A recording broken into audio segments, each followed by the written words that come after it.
let's hope today we get a cat. I want a cat. Right, where are we? RK Leisure. I've just purchased this little gem, this thing behind me. Gorgeous little lake, Jones's Pit, Lake and Buzzard. What used to be Cemex, I fished it over 20 years ago. I came here, and then there wasn't a tree on the place. It was like a little, just a little bowl really. But look how it's matured. Were you 57 20 years ago? I was 28 and a half. 28 that's and a just half, a lie. Yeah. Yep. There you go.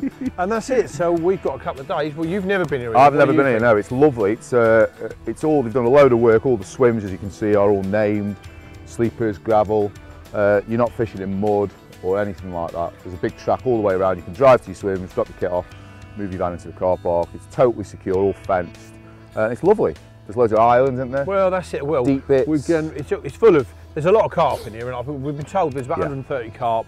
And unfortunately for us, because we're carp anglers, there's about 100 cats. 100 cats. But we are going to catch cats. Well, I think the nights will bring cats, and the days we're going to have to mooch around. And well, we spoke to a couple of guys, didn't we? And they seem to put their cat rods out at night and the carp rods out in the day. And go drifting so around that tells you when you're going to catch the cats. It's a very unsociable island. There's lots of little nooks and crannies you can get into, put a bit of bait in, so hopefully you know get a few. We're going to try and get a couple of spots going, aren't we? Yeah. So bear with us, but you know, for 100 cats in a little lake like this, if you are a cat angler, yeah, you're not going to go far wrong here, are you? No, it's got to be heaven for you, isn't it? So, and we'll let you know if we can catch him. Anybody can. Well, not so much we. If he can catch them, anybody can. So we'll keep you posted and just see how the journey goes. Yeah, see how it plans out, mate. So yeah, there you go. Beside the two of us, we've got a young hotshot, Joe Briers, who is apparently very talented behind a set of carbons. One slight problem, he does fold his reel handle, so if you do shoot that, I do apologise in advance. Me and Mr Russell are very against folding reel handles because we think it's not really acceptable in society. But he is a very, very good angler. He's caught a lot of fish from here, a lot of fish from Raisby, which is another one of RK's venues. So I'm sure we'll be seeing a lot of him on the film as well. And we'll see how he tackles the water, because he's quite a local lad and he's done a lot of fishing on here. So yeah. Yeah, we'll see how we get on with little Joe then.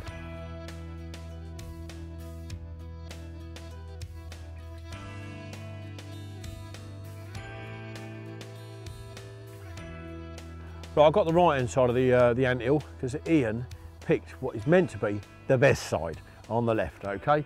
So, northerner. What I've got is an out of bounds bank down the right hand side, and there's a swim opposite me that very rarely gets fished, I'm told. So I've lobbed the lead along this out of bounds bank under the oak tree. It's about 10 foot of water. Sneak round there and you can see it's sort of sandy, little bits of silkweed net. It's quite barren. I'll put a bucket of Emmet pellet on that with a Gratakia 12mm code reds. That's going to be that one. Little flexible hinge rig on that later.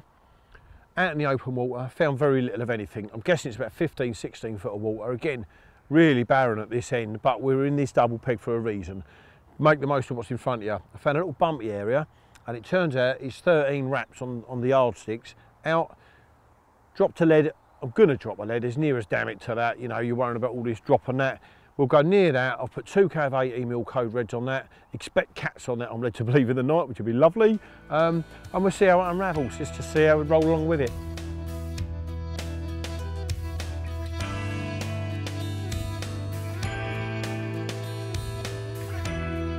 Okay, I got the left-hand side of the swim, naturally, because Ian got here 16 days before me and secured the best half. So nothing changes really. And it's quite barren out here. Ian's found a tiny bit of gravel, which is obviously something to fed on that. It's really barren all out, and this is like the deeper end. It's sort of 14, 15 foot. And all I've picked is a far horizon marker, which is 4 poplars on the tree. So obviously at night I can get the rig straight back on the spot with sort of no messing about really, straight down the sticks. I skimmed the lead through, and it was really sort of smooth silt, not deep. And there was no difference whether it was 80 yards, I put it out to about 100 yards and then came back. So I just settled on a very comfortable sort of range to get the baits out with the stick. 2 rods on the same area. There was no point, in my opinion, on a barren area like that, spreading your rods about, because I'm trying to create the feature in the middle of nowhere with bait. Scattering the baits over probably a 40-yard arc, so that they're coming in, they're picking one up, moving, picking one up, moving, they pick your rig up and nailed. That's the theory behind it. I've caught a lot of fish in that situation before, and I'm very comfortable with fishing open water. I like the fish to be able to come at me from every sort of angle, you know, from every sort of compass angle.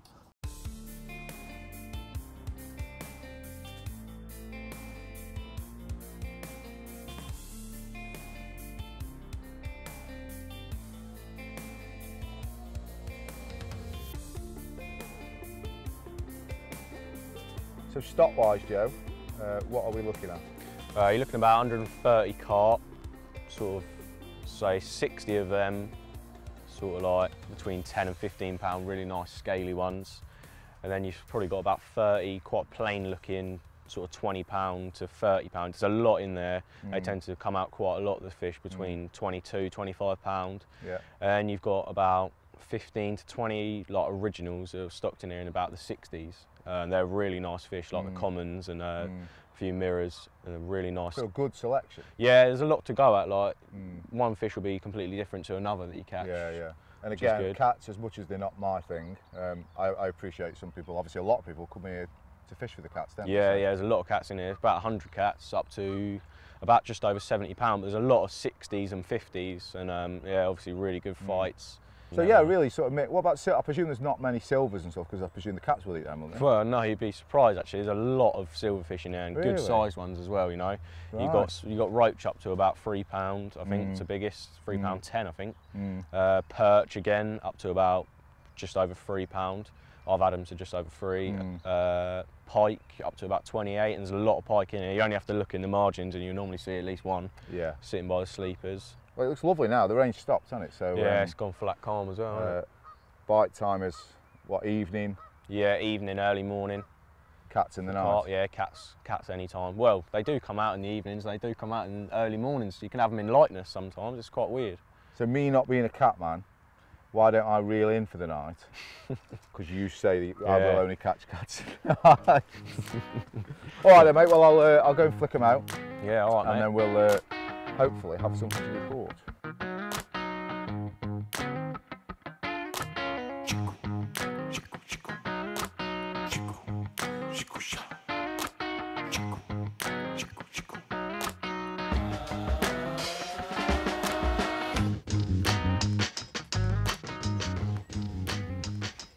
Got to keep looking. Sneaked down here earlier, a little snaggy channel. It's the shallow end of the lake. Little island here with bushes all over it, and there was a few fish milling around. There's a couple of little clearings. It's quite weedy and choddy on the bottom, but there's a couple of little raised clearings. I'm guessing it's where people already put bait, but I'm going to stick some pellet, mixed up some pellet and hemp, a few tigers in it, a few handfuls of our 12mm code red boilies. I'm going to put them on these two raised areas and just keep checking it periodically. So maybe sometime a day we might get a chance of stalking one out. So we'll have a little handful of boilies on each clear area and see which one they'd rather visit. Although we've got a Canadian goose here, it is just out of neck depth. They're going to nick a bit on the way down, but overall we're safe.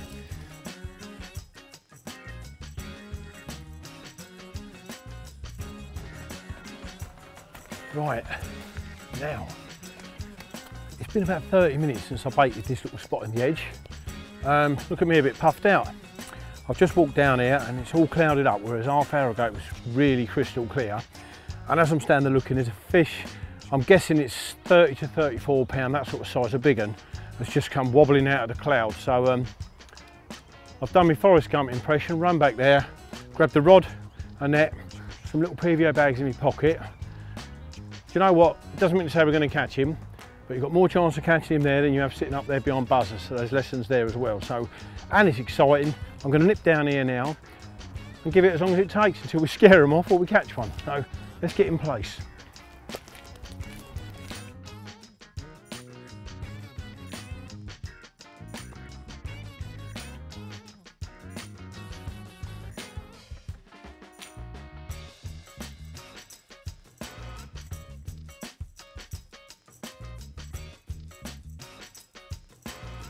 Right. As I was there with the rod, he's coming and he's dug around. There's another one with him now. Dug around on one certain little bit. So I've waited for him to drift off. I've managed to place the rig. Bang, there's like a little triangle between 3 or 4 twigs down there. Got it right on what we'd call a dinner plate. It's down with a little bag of pellet. Okay, so we've got a tiny little feeding area now. Hopefully, now we need something to happen. Patience takes over.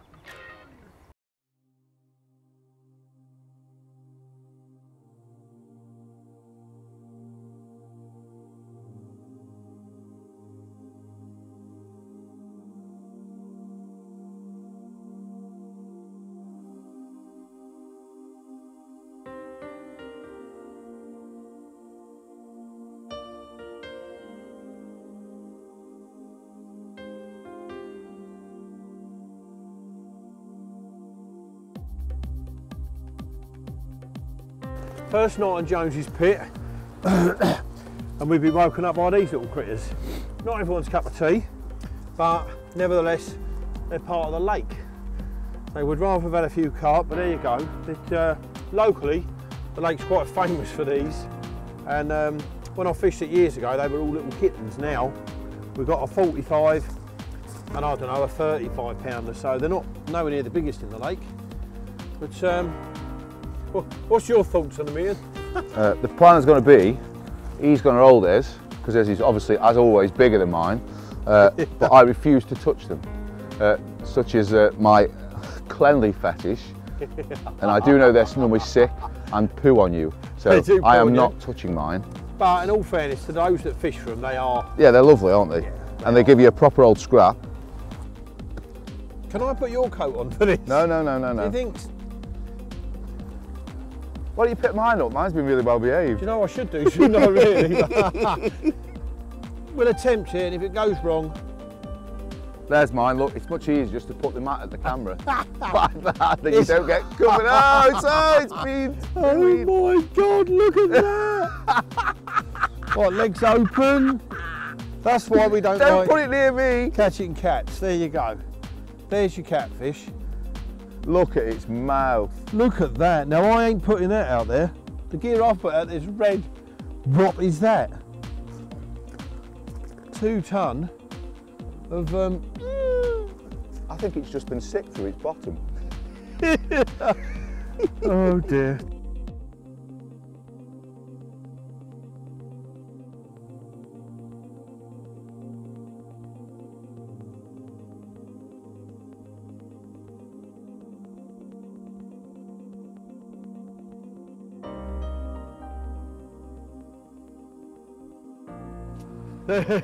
You're right, eh? What?